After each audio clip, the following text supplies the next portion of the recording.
Hello, everyone, and welcome to the Today's Money Masters. I'm your host, Jean-Paul Menu. The Today's Money Masters competition comprises 3 professional investors and a novice, each provided with $500,000 to invest. The participants will invest in bonds and collective investment schemes and stocks. They will share their strategies over a 1-year period. At the end of the period, the top portfolio manager will be declared. So let's get on with the program on this very exciting journey. Welcome back. On today's program, we are joined by Chrevaughn Legister. He is one of our professionals, and he's from Proven Wealth. Chrevaughn, how are you doing? I'm good, John Paul. Thanks for having me, and good day to the viewers. Good. Yes, it's my pleasure. It's nice to see you. Let's get right into it, Chrevaughn. You hold first place in the competition at the moment. Congratulations to you. A brief look at your portfolio tells me that you've invested most of your cash in Wisynco rather than Seprod. Can you give us a little idea as to why you made that decision? Sure. So, I have some amount of confidence that Wisynco will be the stock that is going to give me a strong finish, across that finish line, right? As you are aware, it's been a stock that I have spoken about quite often. I've had it in my portfolio since the beginning of the competition, and even with the decline in stock prices generally during February and more so in March, I have actually averaged down on the stock, which means to buy more of the Wisynco stock, right? I've expressed why I'm confident. Yes. I think there's positive market sentiment around the stock generally. And I've expressed my also confidence in the company's fundamentals and management's resilience as well, and how they actually respond to situations that could have negatively affected the company, right? Okay. Seprod has never been a stock within my portfolio. It's actually a strong company that is looking to turn around its financial performance and its position.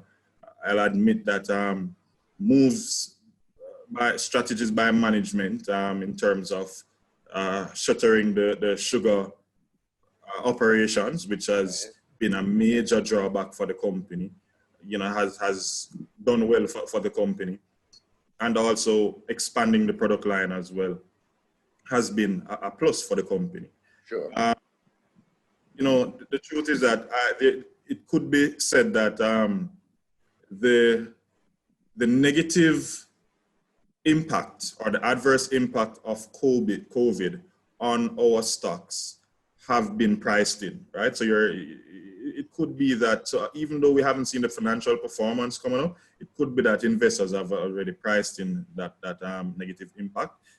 Which is why stock prices are where they are now.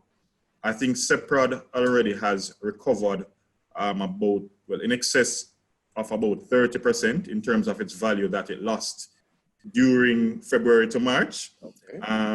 But I think Wisynco, the stock price has some legs right now. I think it has further to go. And as I said to you before, I think it will be the stock that will assist me in propelling me towards the end of the competition.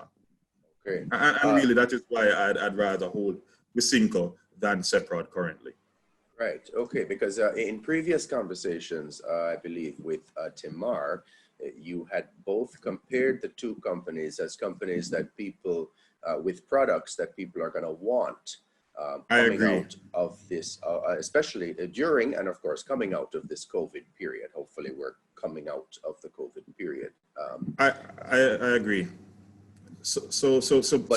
But you think Wisynco has the edge in terms of price movement for the stock price? Stock price, sure. Yeah. So in terms of the earnings performance, I mean, both companies and generally companies will be affected.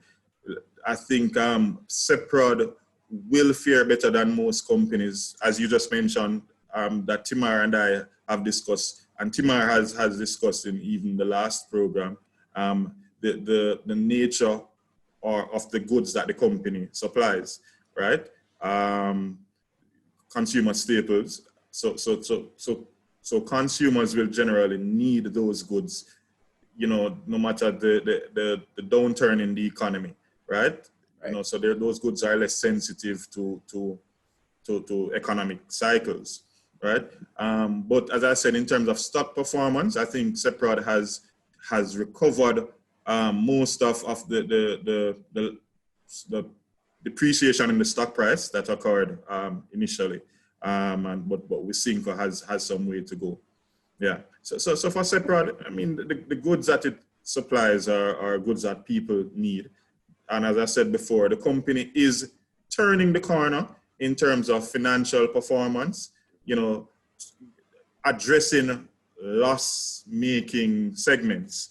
And, you know, it will be in a better position, you know, in the future. But for now, I think in terms of this near-term outlook, Wisynco stock price is where my mindset is at right now. Okay, and they're going to carry you over the finish line. All right, yes. Switching gears, Chrevaughn, some say that Trans-Jamaican Hwy is a dead stock. Now, I'm assuming that is an expression that you know you would use in this field. It's a bit harsh, I think, but do you share this view? And why are you holding the stock in the last leg of the competition? Okay, so, you know, in my opinion, a stock is dead, or a stock is a dead stock when the company goes bust, right? Which means that, you know, the company ceases to exist, or the company consistently reports poor financial performance, right? Which and management, lead to its ultimate demise. Exactly, which will lead to its ultimate demise. And there is no, you're not seeing where management is taking any activity or to address the situation, right? Any steps to address the situation. Sure. So, you know, so therefore, I'm not necessarily agreeing that, I'm not agreeing at all that Trans-Jamaican Hwy is a dead stock. But I'm going to put things into context, and, you know, we can you know, lay the foundation. So, you know, the company, this stock has unfortunately, or was unfortunately listed within the March Madness. And I'd like to call it March Madness because, you know, that's when COVID hit our shores. Yes. And 2 weeks subsequent to that, you know, Trans-Jamaican Hwy was listed on the stock exchange. But you would recall, prior to being listed, there was significant consumer appetite for the stock, right? Because, and this is coming off what investors would have seen with Wigton Wind Farm. This is coming now where the government did a lot of promotion around the IPO, yes. Right? And also, so given this buzz or this significant demand for the IPO, you would expect that there would be a significant price increase after being listed. In fact, all things being equal, so COVID apart, you would have expected the stock price to see significant appreciation. Sure. Right? Given all the fanfare.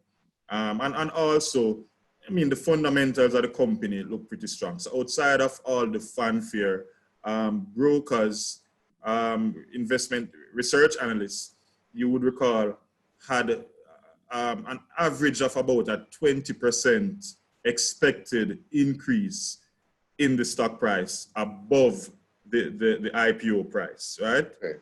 So the outlook was good, right? So the outlook was good, all right? And then COVID came to shore, and generally all stocks tanked during that time, during the March Madness, right? So I'll admit though that Trans-Jamaican Highway, even though we didn't see that flip in the stock price, there was little volatility compared to other stocks on the market.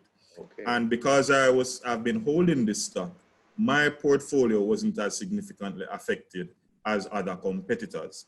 So it has served its purpose within my portfolio, right? On the other hand, now, I'll also admit that, and this is based on, what we have seen recently.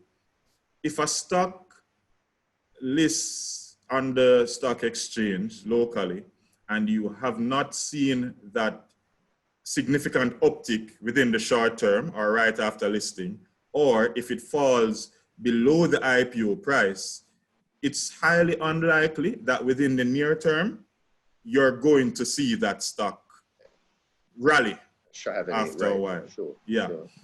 So with that said, for the purposes of this competition, which is a short-term competition, I think I've come to the resolve that it's time to let go of this stock, right? Okay. So it did benefit me because, I went in Trans-Jamaica for the purposes of the competition, expecting that significant uptick, right? And that was supposed to propel me forward as against the other competitors. Right. That didn't happen, but it did work in my favor where the stock price didn't rally, but there was little volatility and it assisted my portfolio. But no, for the short-term competition, I'd agree it is a dead stock because it's not going to move significantly between now and when the competition ends. Okay. From my perspective as a short-term player. However, right. I will say that for other persons who invested in the stock for a long-term play, then there would still be some value. Why? I mean, COVID is here to stay, yes, but commerce must go on, yes. Right? We must go back to work. Albeit there's physical distancing, but people must traverse the highway. Commerce must go on. So even though the revenues are going to be affected in the near term, over a long-term period, I expect that the financial performance of the company should improve. Right? Okay. So I mean, you asked me why I'm holding on to it. I said it has served its purpose, and it may be time for me to part ways with Trans-Jamaican Highway. The truth is that I had, as you asked me in the last competition, and you may recall that I had a significant portion of cash that I needed to deploy otherwise. Yes. Right? That has since been deployed, and now I think the next move is to dispose of Trans-Jamaican Highway based on my short-term perspective or my outlook because of the competition, and move on to something that will give me much more traction, much more gains, because I don't see Trans-Jamaican Highway, the stock price that is moving significantly within the near term. Okay, so, okay, well, you've answered the question very clearly, actually. Yes. So it's looked at as a dead stock in terms of the competition. Correct. But you still feel very bullish about it in terms of a long term outside of the competition. True, and I agree. You're correct. So in the interview that I did with discussing the prospectus, I did explain that this is a long-term play, yeah. Right? Medium to long-term play for investors. Truth is that the school of thought will tell you that stocks in general are a long-term play, right? Right. Yes, and in fact, I dare say that a number of persons went into Trans-Jam, TJH, because they expected the stock price to rally within a short period of time. Yes, they as you expected said. a quick uptick in the stock price. Right, at the beginning. And yeah, a lot of persons expected that. Sure. That didn't happen, right? And now they will now have to expand their horizon, their investment horizon for this stock, or they'll have to sell and then move on to another stock where they believe that they can, recover that, and maybe just a small loss because the stock has actually traded marginally below the IPO price. I mean, on Friday, it really closed down probably about, I think it was $1.33, but weeks before that, it was trading within the band of $1.38, $1.39 thereabout. The IPO price was $1.41, right? Yeah, it was $1.41. So it really depends on what was your objective. Truth is that I am never one I always propose a disciplined approach to investing. And never want to say jump in because what we call in our market, it's going to flip, right? Because there's no guarantee for flipping at all. And TJH has pointed this out clearly to us. Okay, all right, well, good. So we're kind of breaking news today with the fact that you will be disposing of your TJH. Yeah, I mean, and that is the intention. I mean, the truth is that as even though I'm in first place, I have to be careful not to do anything that will give up that position, right? So as I said, TJH hasn't been moving where I've wanted to move or how I've wanted to move, but it has been fairly stable, except for Friday that we saw where it closed down. But no, John Paul, currently it's kind of hard to do any deep fundamental analysis on a lot of the companies now because there's a lot of uncertainty still. Sure. So, but I'll have to now take some speculative risks. I'll have to do and invest in some speculative stocks that I have a gut feeling about. And sometimes the gut feeling is, it's good, and then another, you never know how it may go. Right. But I don't see any significant benefit now of holding on to TJH, Yeah. Okay. All right. Good. Well, that's fair. All right, Chrevaughn, I think we're gonna have to leave it there for today.